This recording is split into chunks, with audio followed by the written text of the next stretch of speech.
नमस्कार दोस्तों। कभी सोचा है कि जब कोई नुकसान होता है तो उसकी जिम्मेदारी आखिर होती किसकी है? और क्या नुकसान का मतलब हमेशा शरीर पर लगी चोट ही होता है? आज हम कानून की दुनिया के कुछ ऐसे ही दिलचस्प सवालों के जवाब ढूंढने वाले हैं जो अपकृत्य यानी टॉर्ट लॉ के बहुत जरूरी सिद्धांतों में छिपे हैं। तो चलिए शुरू करते हैं। तो ये है हमारा आज का मेन क्वेश्चन। इंग्लिश में कहें तो write short notes on the following: joint tortfeasors, mayhem, mental shock, false imprisonment and remoteness of damage. इसमें 5 बहुत ही खास कानूनी शब्दों पर हमें बात करनी है। ये है संयुक्त क्षतिकर्ता, अंगभंग, मानसिक आघात, मिथ्याबंदीकरण और क्षति की दुरुस्तता। चलिए एक एक करके इन सभी को बिल्कुल आसान भाषा में समझते हैं। जब हम कानूनी नुकसान या चोट की बात करते हैं तो हमारे दिमाग में सबसे पहले क्या आता है? शायद कोई टूटी हुई हड्डी या कोई खरोंच, है ना? लेकिन कानून का जो सुरक्षा कवच है वो इससे कहीं ज्यादा बड़ा और मजबूत है। ये हमारी आज़ादी का भी रक्षक है, हमारी मानसिक शांति का भी पहरेदार है। आज हम यही देखने वाले हैं कि कानून इन अनदेखे लेकिन बेहद कीमती पहलुओं की रक्षा आखिर करता कैसे है। तो चलिए सबसे पहले सिद्धांत से शुरू करते हैं, संयुक्त क्षतिकर्ता। अब जरा सोचिए, एक गलत काम हुआ है और उसे करने वाले एक से ज्यादा लोग हैं। अब सवाल ये उठता है कि कानून की नजर में असली जिम्मेदार कौन है? क्या सजा सबको बराबर मिलेगी या किसी एक को? यही वो पहेली है जिसे ये सिद्धांत सुलझाता है। तो ये संयुक्त क्षतिकर्ता आखिर होते कौन हैं? इसको ना एक टीम की तरह समझिए, जैसे क्रिकेट में सब मिलकर एक ही टीम के लिए खेलते हैं। जब 2 या 2 से ज्यादा लोग एक ही गलत इरादे से, मतलब एक कॉमन गोल के साथ मिलकर किसी को नुकसान पहुंचाते हैं, तो कानून उन सबको एक ही टीम का खिलाड़ी मानता है। यहाँ सबसे जरूरी शब्द है वो साझा इरादा या कॉमन पर्पस। अब सवाल ये है कि ये साझा जिम्मेदारी बनती कैसे है? कानून में इसके बेसिकली 3 रास्ते बताए गए हैं। पहला है एजेंसी। मान लीजिए आपने अपने किसी दोस्त को अपनी तरफ से कोई काम करने के लिए भेजा और उसने कोई गलती कर दी, तो जिम्मेदारी आपकी भी होगी। दूसरा है स्थानापन्न दायित्व या विकैरियस लायबिलिटी। इसका सबसे कॉमन एग्जाम्पल है मालिक और नौकर का रिश्ता। अगर नौकरी के दौरान नौकर कोई गलती कर देता है तो मालिक भी जिम्मेदार ठहराया जाता है। और तीसरा, जो सबसे सीधा रास्ता है, वो है संयुक्त कार्य, यानी जब लोग लिटरली कंधे से कंधा मिलाकर एक साथ कोई गलत काम करते हैं। ये उदाहरण इस कॉन्सेप्ट को बिल्कुल क्रिस्टल क्लियर कर देता है। यहाँ हो क्या रहा है? एक जहाज ए है, एक जहाज बी है, दोनों आपस में टकरा जाते हैं। ये हुई पहली घटना। फिर जहाज बी आगे बढ़ता है और एक तीसरे जहाज सी को डुबो देता है। ये हुई दूसरी घटना। अब अदालत ने बड़ा ही दिलचस्प फैसला सुनाया। उन्होंने कहा कि जहाज ए और बी के मालिक संयुक्त क्षतिकर्ता नहीं है। क्यों? क्योंकि उनका इरादा एक नहीं था। वो एक टीम की तरह काम नहीं कर रहे थे। जो नुकसान हुआ वो उनके अलग अलग आजाद कामों से हुआ, इसीलिए उनकी जिम्मेदारी भी अलग अलग थी, साझा नहीं। तो हमने देखा कि जिम्मेदारी कैसे बांटी जा सकती है। अब बात करते हैं नुकसान के प्रकार की। चलिए एक ऐसे नुकसान की बात करते हैं जो शरीर पर होता है, लेकिन जिसकी गिनती कानून में सबसे गंभीर चोटों में की जाती है, अंगभंग, या जिसे इंग्लिश में कहते हैं मेहेम। ये सिर्फ एक चोट नहीं है, ये उससे कहीं ज्यादा है। अंगभंग का मतलब कोई मामूली चोट बिल्कुल नहीं है।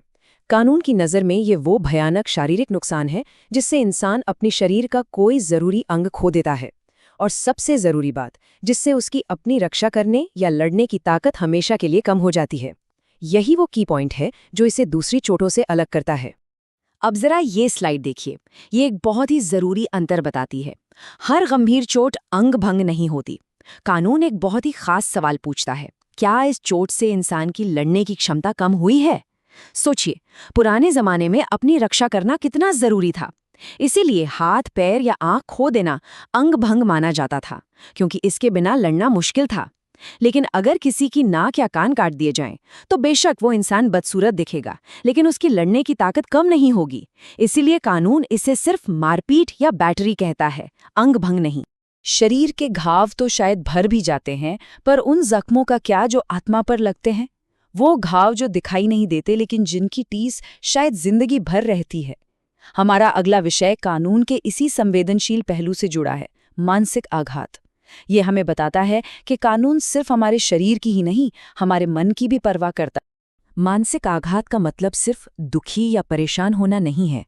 कानून की भाषा में इसका मतलब है एक इतना गहरा सदमा जो आपके सोचने समझने की शक्ति को हिला कर रख दे और जिसका असर आपके शरीर पर भी दिखने लगे।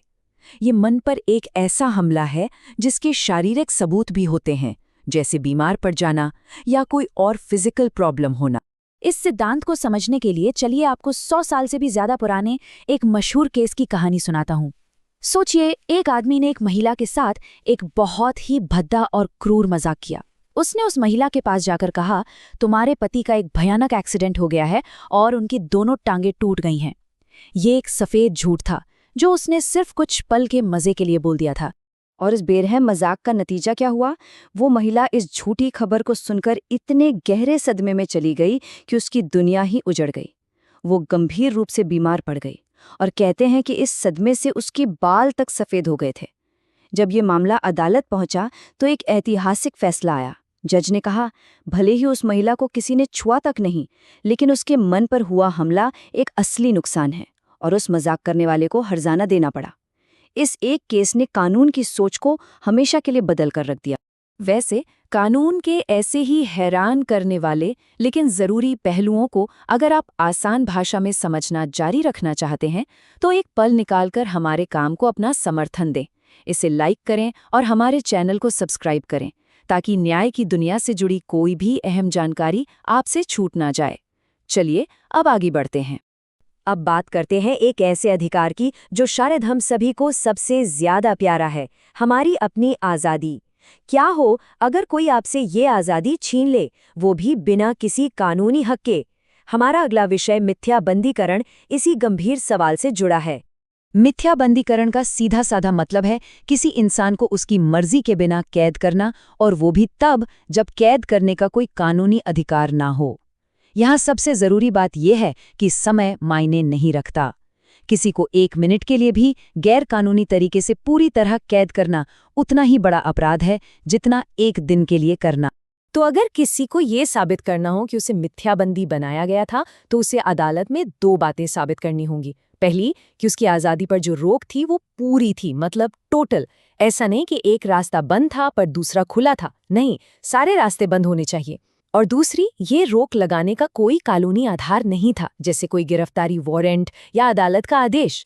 अगर ये दोनों शर्तें पूरी हो जाती हैं तो ये मिथ्याबंदीकरण का एक सीधा मामला बनता है। ये फर्क समझना बहुत जरूरी है। मान लीजिए किसी को एक कमरे में बंद कर दिया गया है और बाहर निकलने का कोई रास्ता ही नहीं है।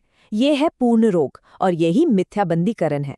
अब दूसरी तरफ सोचिए कि किसी को एक सड़क पर सीधे जाने से रोक दिया गया, लेकिन वो दाएं या बाएं मुड़कर अपनी मंजिल तक पहुंच सकता है।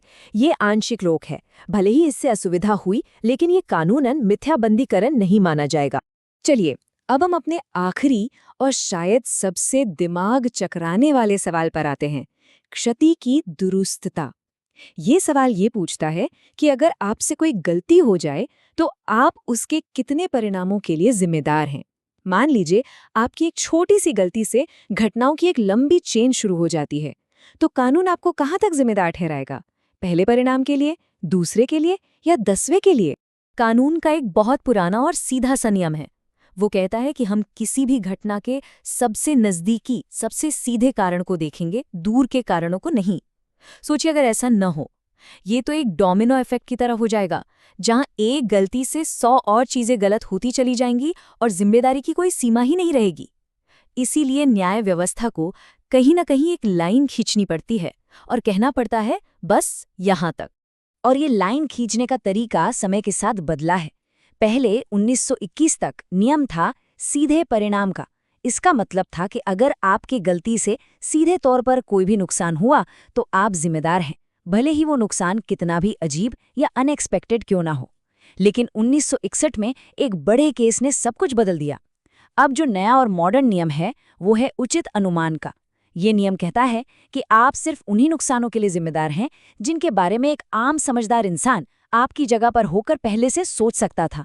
अगर कोई नुकसान इतना अजीब है कि कोई सोच भी नहीं सकता था, तो नए नियम के हिसाब से आप जिम्मेदार नहीं हैं। ये ज्यादा निष्पक्ष और प्रैक्टिकल है। तो आज हमने कानून की किताबों से निकलकर देखा कि नुकसान शब्द का मतलब कितना गहरा और बड़ा है। ये सिर्फ टूटी हड्डियों का हिसाब नहीं रखता, बल्कि ये टूटे हुए मन, छीनी हुई आज़ादी और साझा गलतियों के लिए भी इंसाफ की आवाज़ बनता है। ये हमें हर पल याद दिलाता है कि हमारे हर काम का असर दूसरों पर पड़ता है, चाहे वो दिखे या न दिखे। और ये समझना कि कानून इन सभी नुकसानों को पहचानता है, न्याय व्यवस्था में हमारे विश्वास को और भी मजबूत करता है।